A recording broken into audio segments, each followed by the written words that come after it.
welcome to the Integrity Sports Podcast powered by Harper's Tree and Stump Removal. If you have any tree trimming, tree removal, or stump removal needs, Harper's Tree and Stump Removal has you covered. They can haul rock and sand, they can do driveway work, and they can even do horizontal grinding of large wood debris piles. Give Keith a call at 229-314-2048 or at 229-938-2412. Harper's Tree and Stump Removal is proud to be the premier sponsor of the Integrity Sports Podcast. Welcome to the Integrity Sports Podcast, covering local sports in the Southwest Georgia area, creating content that is factual, positive, and informative, promoting efforts by athletes, coaches, and sports administrators. Now, here's your host, Tim Estes. We are live at the Roman Oven Pizzeria in Americus, and we encourage you to come by and have supper with us. I'm your host, Tim Estes. I'm joined by our co-host, Scott Westbrook, and each week we review the previous week's games for Sumter County, Sly County, and Southland Academy. Glad to have a big crowd here on hand at Roman Oven and hope that you'll come by and be a part of that. In addition to reviewing the previous week's games, we'll also preview the upcoming games for tomorrow night. Scott, we're only in week 2 of the high school season, and it's been a good one so far. It has, Tim. When the weeks, we're getting into week 3 and 4, the haves and the have-nots will start separating themselves, and we'll be able to kind of start making some predictions and maybe some preliminary brackets. I've seen some people already start to fill out brackets, but you after about weeks 2, 3, and 4, it really starts to separate. Last Friday night, the Sumter County Panthers of Coach Will Rogers made the trip down to Hugh Mills Memorial Stadium in Albany to take on the Westover Patriots. The final score of that, Westover 30, Sumter County 18. So Sumter County falls to 0-2 here early in the season. Got to talk with a few of their coaches this week. And Scott, you and I kept up with this as the game was going on last week. Really a good game for 3 quarters. It was. It ended up, Sumter ended up losing a heartbreaker there at the end. They were leading into the 4th quarter. Anthony Tyson had a great game. They're, unfortunately came away with a loss, but it was still a really close game. Anthony Tyson, their quarterback, did a good job, not just with his arm. He did throw for 110 yards and a touchdown. Also did a good job with his feet. Anthony, a good mobile quarterback. We look for good things from him. On the defensive line for Sumter County, Josh Coleman, I understand, is playing really well, along with Braylon Terry. Braylon is a linebacker. I certainly remember him as he came up through the ranks. Damian Battle getting a good bit of playing time for Sumter County, and Damian's only a freshman. They've had some injuries already early in the season, and Damian getting a chance to play as a freshman at the defensive end. A.J. Kearse, who we have known for many years would be a good athlete when he got to this level. A.J. had some surgery back during the summer. He has been cleared, but has been limited because it's been non-region play. But my understanding is they plan to get him in a little more this week. He did play a few plays against Westover. But, Scott, it was 12-12 in the 3rd quarter. Sumter County, Westover went nose to nose. And toward the end of the game, Westover was able to score a couple of times and kind of spread it out. But Sumter County certainly playing a little better. And we look for them to grab a few wins during the season.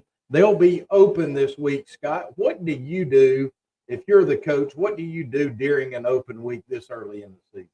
You look, especially after the first 2 weeks, you take this bye week, maybe press the reset button, lick your wounds a little bit, and start really gearing up and spending all 2 weeks getting ready for your arch rival, Crisp County. If you're going to have them at home, even the most optimistic Crisp County fan knows that this is an off year for them. So this may be Sumter County's opportunity in a couple of weeks or a week and a half at this point to sneak in and get a victory against their rival, Crisp County. Yeah, definitely Crisp County, one of Sumter County's biggest rivals. They've called this battle for a long time the Battle of the Flint. And I know my friend JoJo Wright from JoJo Knows Sports over in the Crisp County area. He's tuning in tonight. Want to say hello to him, and he'll be over in Sumter County next week. Sumter County's been on the road their first two games. Started out with a tough contest down at Houston County at Freedom Field last week, took the trip down to Albany. So it'll be good to see the Panthers get back home. And Scott, we'll talk later in the broadcast about predictions, and we'll talk a little more about Sumter County in a couple of weeks after that.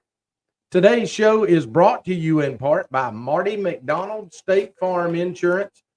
Marty is located at 925 Martin Luther King Jr. Boulevard here in Americus. You can reach him at 928-3686, or you can find him on Facebook. Go by and see Marty or any of his fine staff, and they'll discuss your insurance needs with you. Marty can do the discount double check to make sure you're receiving all the savings that you deserve. Marty also has a life-size cutout of Jake, the State Farm man. Go by and he'll be glad to let you take a picture with Jake, the State Farm guy. And as always, like a good neighbor, State Farm is there. Scott, we've reviewed Sumter County and don't have a lot to talk about at this point to preview since they're in the open week. Definitely don't believe Americus will suffer a loss this week.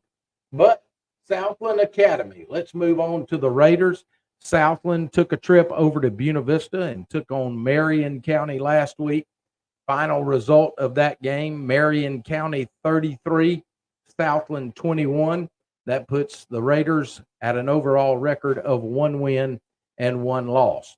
Marion County really fast on the edges. If they get out there, they're going to be trouble, and that's what they were able to do early and often in the contest. Marion jumped out to a 33-7 lead, but give Southland credit. Southland battled back in the fourth quarter, did not give up. They were able to score 2 fourth-quarter touchdowns to make it respectable. A lot of folks playing well for the Raiders. On the offensive line, guys like Daniel Say and Tom Hart, I understand, are doing really, really well for the Raiders.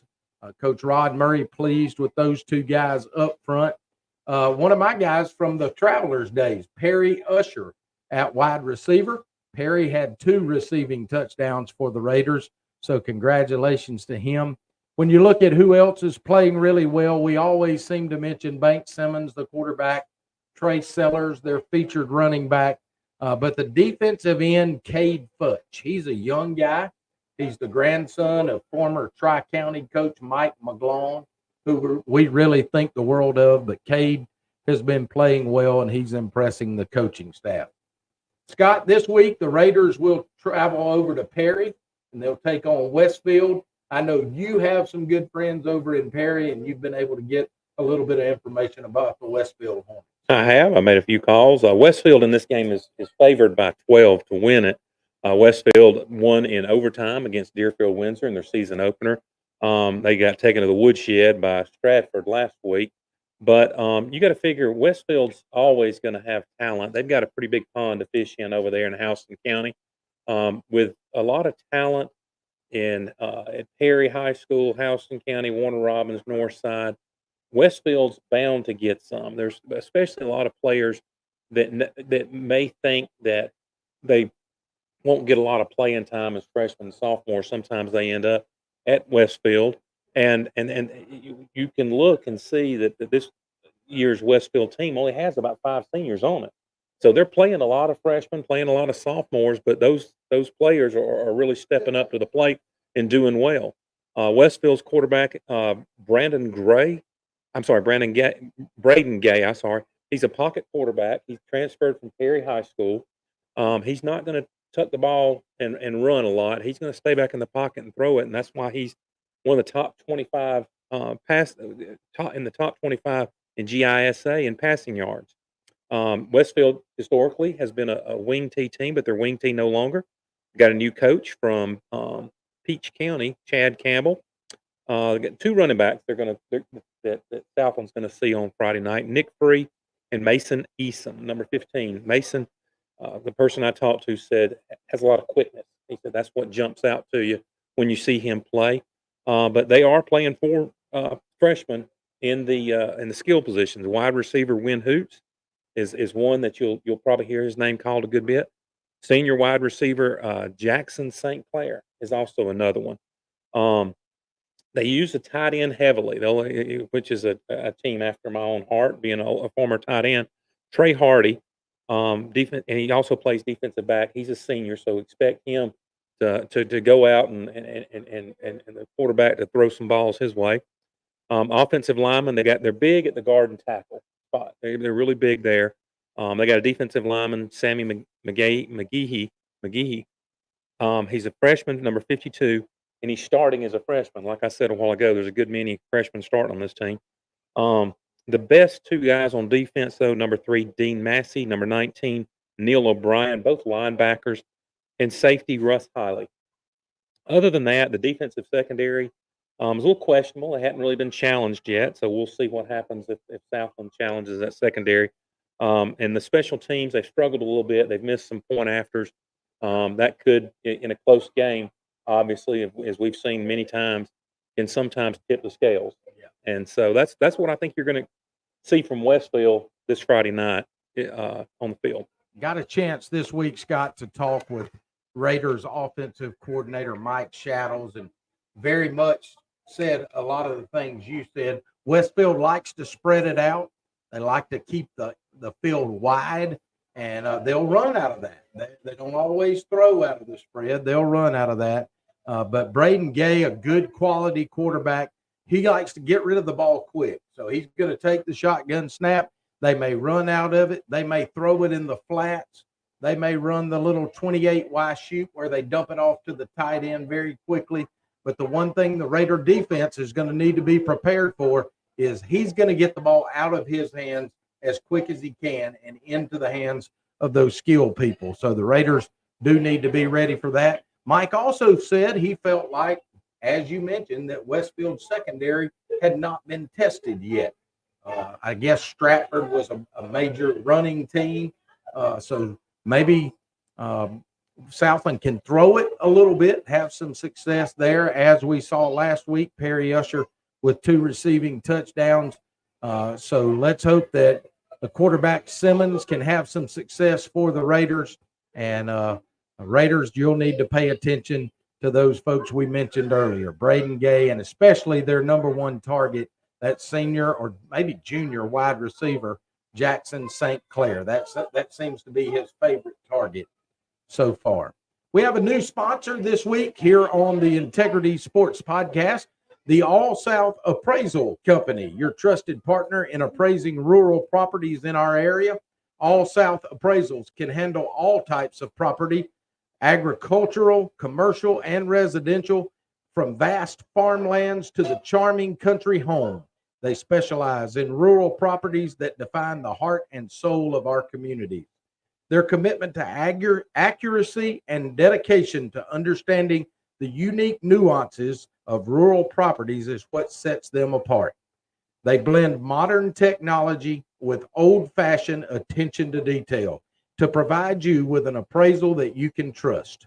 Whether you are a lender, an attorney, an accountant, maybe you're a real estate agent or a real estate broker or a property owner, give All South Appraisals a call. You can reach them at area code 478-837-3818. Again, that's All South Appraisals, 478-837-3818. And we certainly appreciate our sponsors, Marty McDonald so far, Harper's Tree and Stump Removal, of course, our premier sponsor every week, and All South Appraisals, our new sponsor this week. Scott, we've talked a little about last week's game with the Sumter County Panthers. We've talked now about Southland Academy's upcoming game, and that gets us to the WALB game of the week. Sly County, who's ranked number 1 in the GHSA Class A Division II classification, and we'll take on the number 2 ranked Early County Bobcats. Going to be a big one. You better get there early if you're going to get a good seat. That's all I got to say. This is going to be a game that I know that Sly County has had circled on their schedule for at least a year because they lost last year in a close one, 19-17. In this game, Sly is favored to win by 7. This is the defense for Sly County is really going to have to step up to the plate in this game. Trenton Stubbs, Zayden Walker, Sam Forehand, KB Aldridge, Brody Smith, Jack Clark, Wyatt Halstead, all of those guys really got to stop that wing tee. They've got to. You're going to talk a little bit more about the backs for Early County, but they've got one thing they've got a new quarterback. They don't have the same quarterback they had last year, and this guy can throw the ball. Yeah. Unlike what you typically see with a wing tee offense, have a more balanced attack.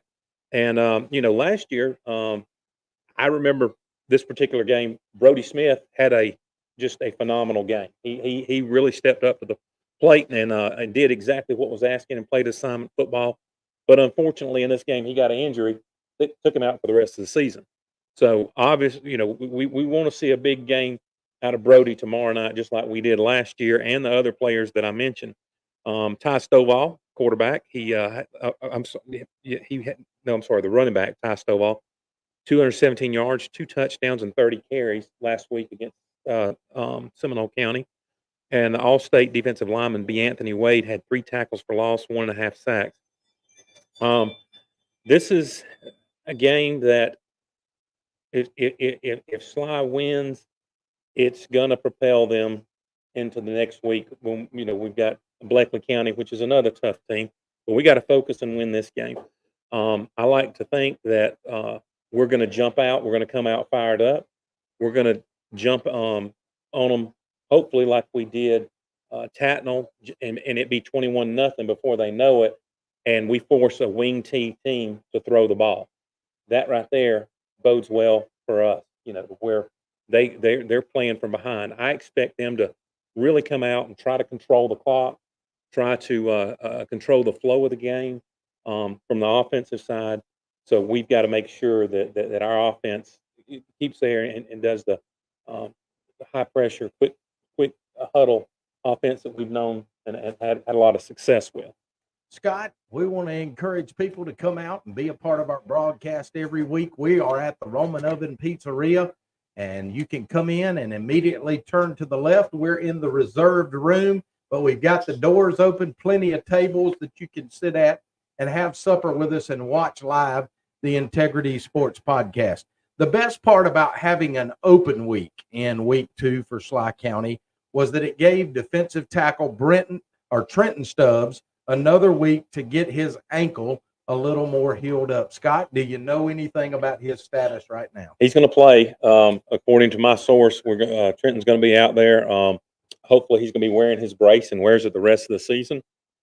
And he'll continue to heal as the season progresses. There were also a couple of guys that got banged up, kind of nagging soreness or injuries that they could play through. But hopefully the team's fully healthy now and going into a tough contest with Early County. Sly County 1-0. They were open last week, currently ranked number 1 in Division II. Early County ranked number 2. They are 2-0. They've had wins over Miller County 29-15, and then last week put it on Seminole County 33-13. They are very good. They've got a good quarterback in Aston Grimes. Aston is 6'2", 200 pounds. He's already thrown for 4 touchdowns, and so he's had a successful run already early in the season. As Scott mentioned, they do run the wing tee, and number 22, Tykavian Stovall, 6 foot, 203 pounds. He's their main running back, but they got another guy right behind him that's 6'1", 208 pounds, and Charles Williams Jr. Early County is huge up front on both the offensive and defensive lines. But, Scott, when you look in the backfield and that quarterback is 6'2", 200, and the 2 main featured running backs are both 6 foot plus and over 200, their skill guys are really big, and their game plan on offense is not to outrun you. They've got average speed. Their game plan is they want to get past the first line of defense. So they run that wing T with a lot of misdirection, and they want to get past the offensive line. Once they're past the offensive line, they feel like their running backs are big, they're strong, they're powerful, and they're usually bigger than your linebackers or your defensive backs. They realize they're going to get hit, but they're banking on yards after contact. And they've been pretty successful at that so far. Historically, Early County, even when they won the state championship, they've always, the teams they put on the field are notoriously tougher than a Dollar General steak. Yeah. I mean, they're big, they're strong. Like you said, they're not going to outrun you, but you better match them for toughness, or you're in for a long night.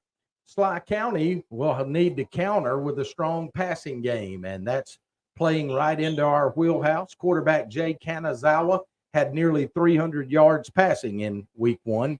He has a lot of targets to throw to as well. Auburn commit Jalewis Solomon, always a threat on offense. Carson Westbrook, Sam Forehand, Kendall Sims, all of those guys are going to need to have a big game against Early County at the receiver positions. At running back, Zayden Walker, everybody knows him. He's a 5-star, one of Georgia's top players in the class of 2025. But Scott, kind of the guy that surprised us a little bit.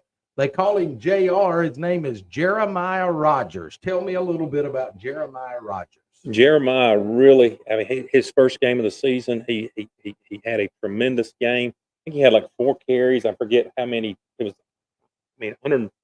I think I had it last week, but I don't remember. I mean, I know he had a 79-yard touchdown and a 64-yard touchdown run. Right, and I think JR, he's the question mark tomorrow night. I'm hoping that JR comes with that same, give me the ball and let me be your locomotive. I'm going to show Early County what a tough running back with speed can do too. Because I'm telling you, when Jeremiah gets on open field, ain't a whole lot of folks going to catch him. Got a few Sly County players coming in here as we're live at the Roman Oven. Hope you'll come by and join us as well. And Scott, we look at Sly County's defense for the last game and what's going to need to happen going into this game. Guys like Zayden Walker, who had 2 touchdowns on scooping scores, he's going to have to step up at the defensive line. Jack Clark, I thought, played really well at inside linebacker. Definitely, they answered a lot of questions we had coming into the season. But this one's going to be a little bit more different, a different type challenge than Tatnall Square was. Jack Clark, one of those kind of punch you in the mouth type linebackers, need him to have a big game tomorrow. Also, our defensive secondary, Scott, I think if we can prove early that we can stop the run and the wing T, if our defensive line can do their job, and the linebackers kind of hold that push, they're going to be forced to throw. Carson Westbrook had 2 interceptions in game 1.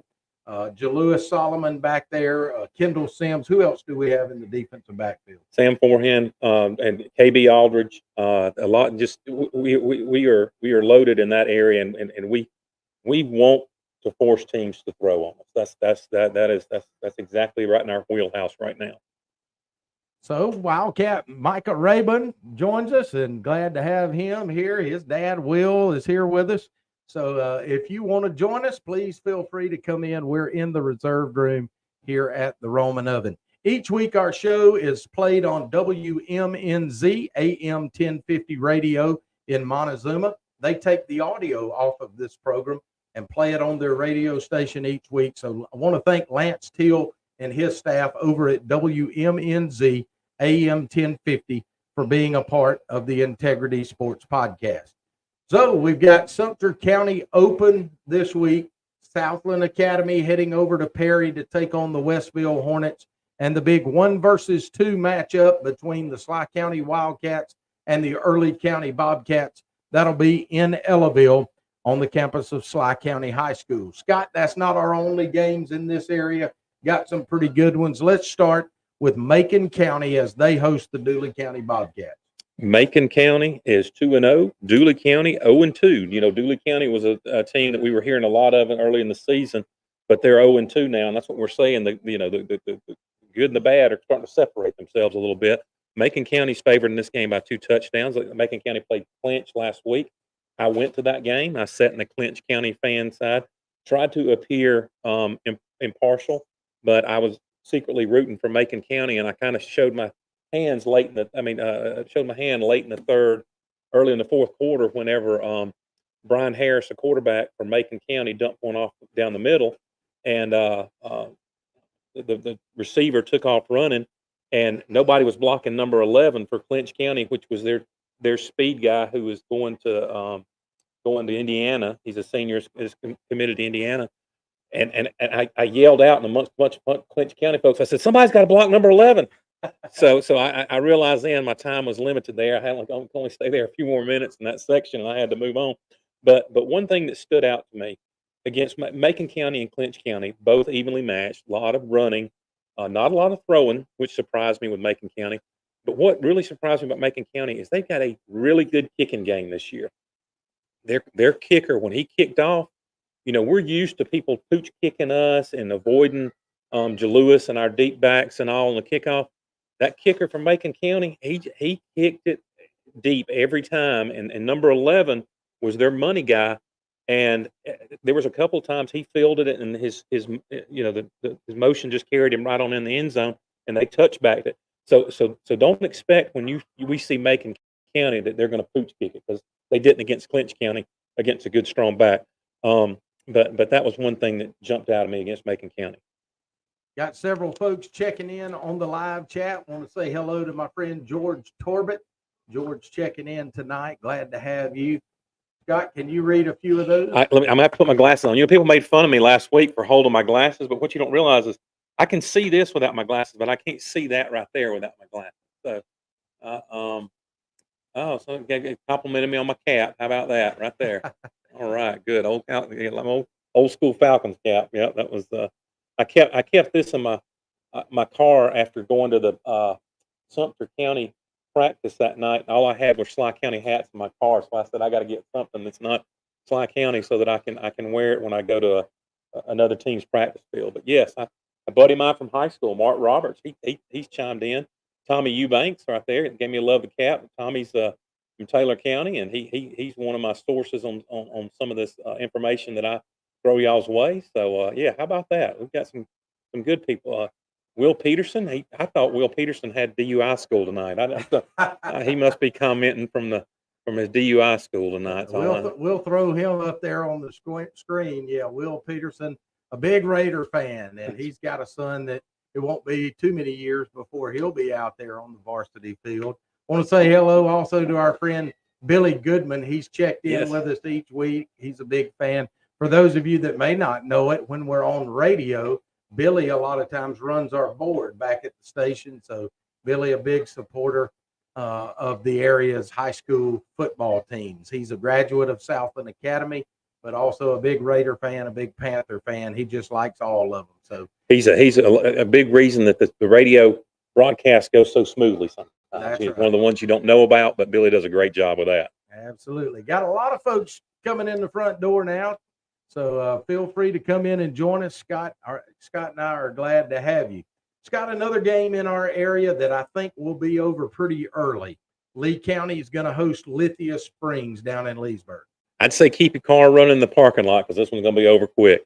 It is. Lee County's favored by 40, unless Lee County just completely, drops the ball, and figuratively, literally, they should win this one easily. So, in case some people from Leesburg are thinking about skipping the game, I think to kind of keep ticket sales up, they're going to have an over-the-top battle royal with the tuba players at halftime for both teams to try to get some fans to stick around and stay. But if not, y'all come. Hey, you Lee County folks, we come down there and support y'all sometimes. Y'all come up to Ellenville and spend some money. I mean, Southland's going to be in Westfield. We're the only local game that's going to be home. You Lee County folks come up there and see us in Ellenville and spend some money there, because I know my kid has spent too much money down in Leesburg going to those games sometimes. So. I hear you.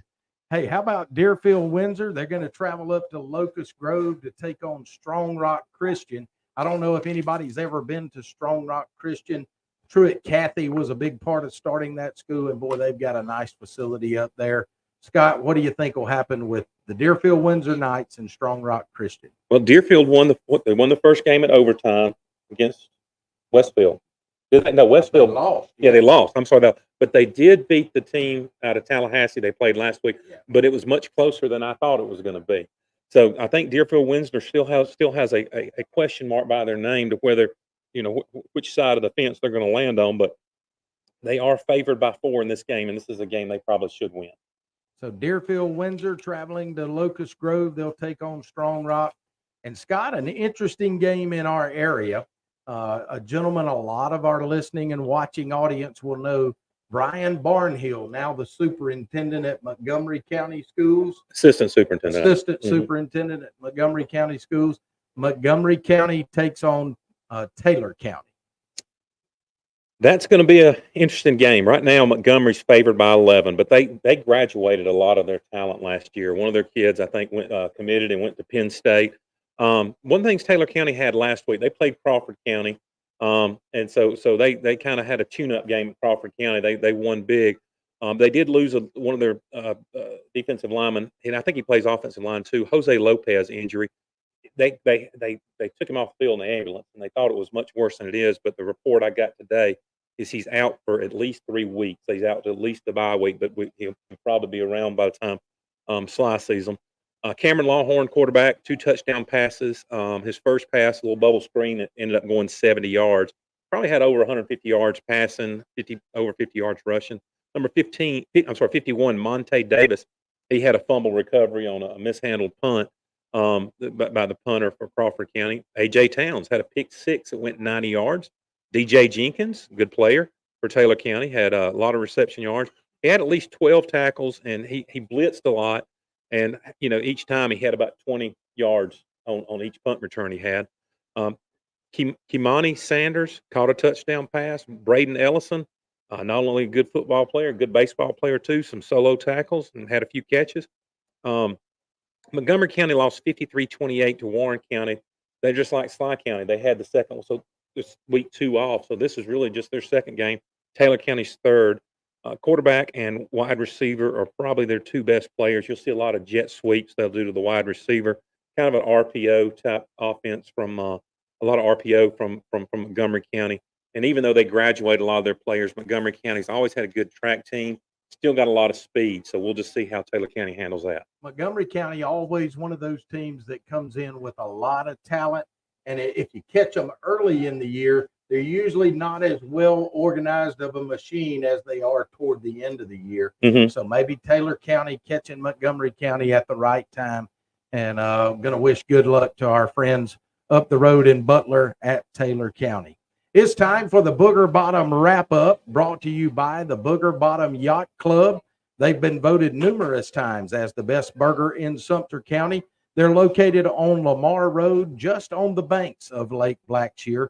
Stop by there and see my friends, Miss Sue, Rick, Russ, or Renee, or any of their staff, and let Booger Bottom wrap you up with the best burger in Sumter County. Scott, Sumter County is open this week. I'm going to pick them to win. Yeah, I think so. I think this is a how about this? I'm going to pick them not to lose. That's right. That's right. We're going to pick Sumter County not to lose, and I'm going to make one more appeal to my good friend, A.J. Kearse. Come by and see us on a Thursday night.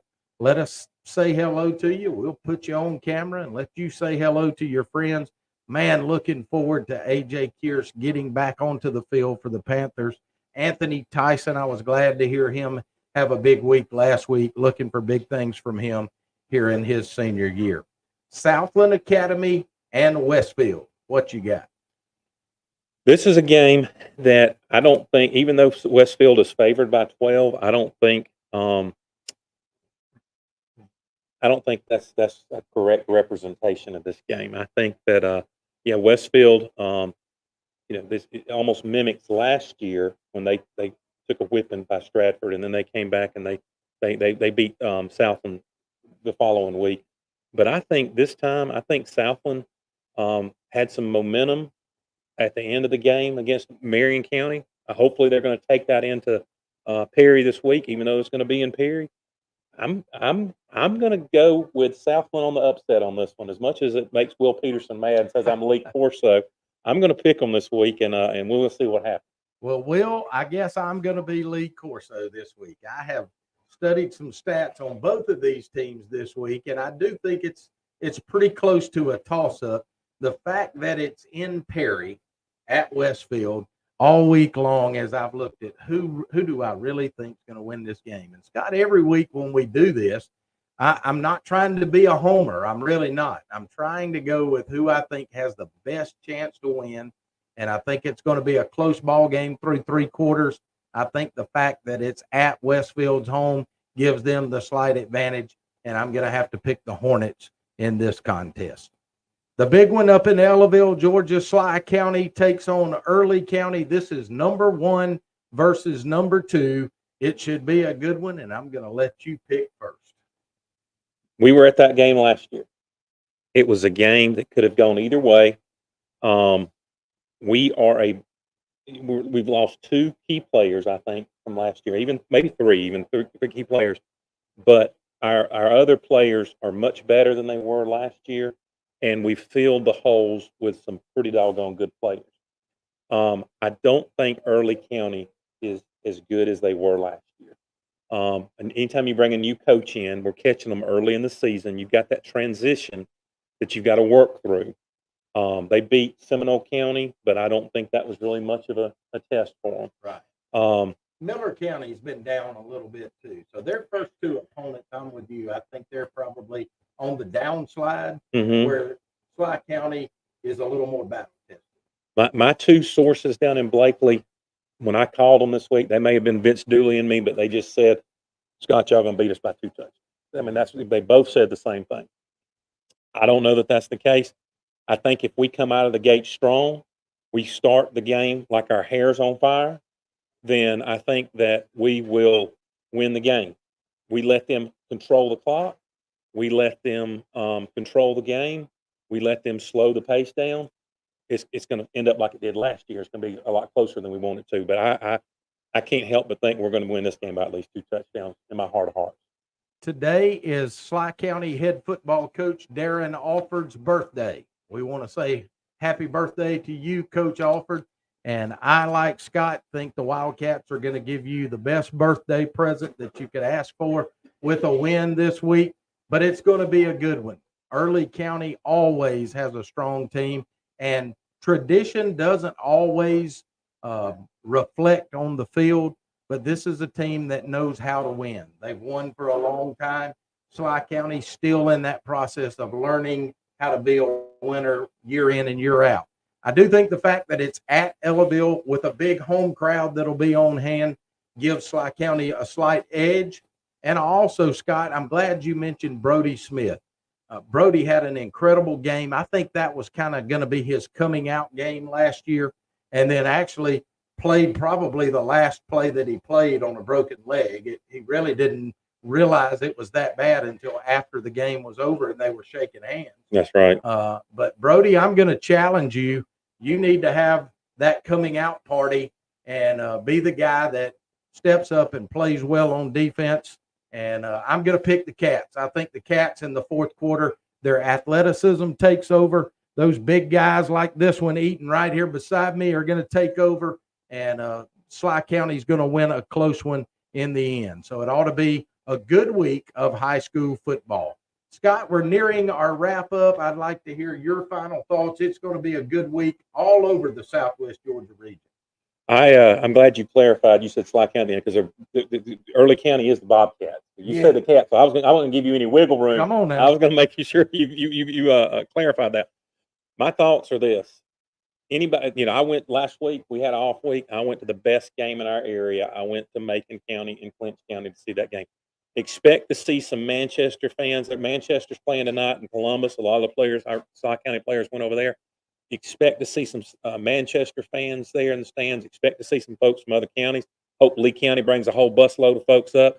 Get there early. Get there early, Sly County fans, and get there. And I think the key to tomorrow night's game is starting off strong. Don't look like don't start the game like you woke up from a nap. Come out, and hit them in the mouth and shut them down when they try to run the ball and try to get on offense. And have them backpedaling on defense. That's going to be the key to the game. So we want to make sure we have a good crowd and a big crowd there last night, and hopefully the players will feed off the energy from the stand. If you are traveling to Perry tomorrow to the Southland Westfield game, we hope you have safe travels. We really hope that the Southland Academy Raiders will pull this off. And I think their coaching staff is very confident in the game plan they put together. Raiders, we wish you the best of luck.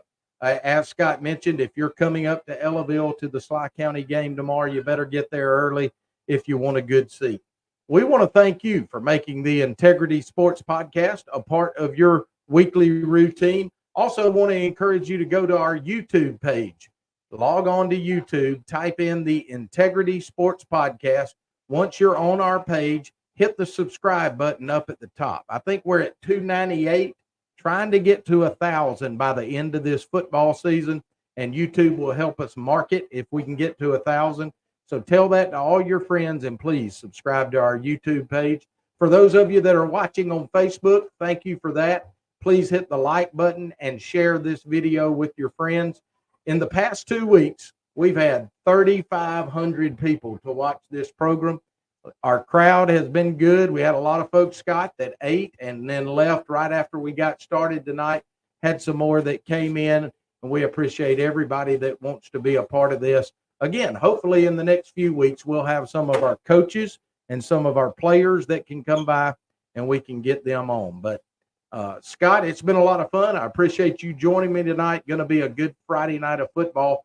Before we go off the air, I want to talk just a little bit about college football. It's week 1, not week 0. That was last week. Week 1 of college football. Scott, I'm going over to Auburn and hopefully can usher in the Hugh Freeze era with a win over UMass. The Georgia Bulldogs are playing Tennessee Martin. I think both of our teams should come away with a victory. Yes, Georgia starts the first game of a tough schedule this year. I think everybody has agreed that Georgia has probably one of the toughest schedules in the country this year, and so it starts off with a perennial power of UT Martin, and it gets more difficult each and every week. So again, we want to thank you for watching us. Make sure whatever social media or podcast platform you're watching this on, that you hit the like button. We get credit for those views every week. And again, we want to make sure that our YouTube channel gets as many subscribers as possible. Thank you for joining us. For our host, Scott Westbrook, I'm Tim Estes. Thanks for watching. So long, everybody.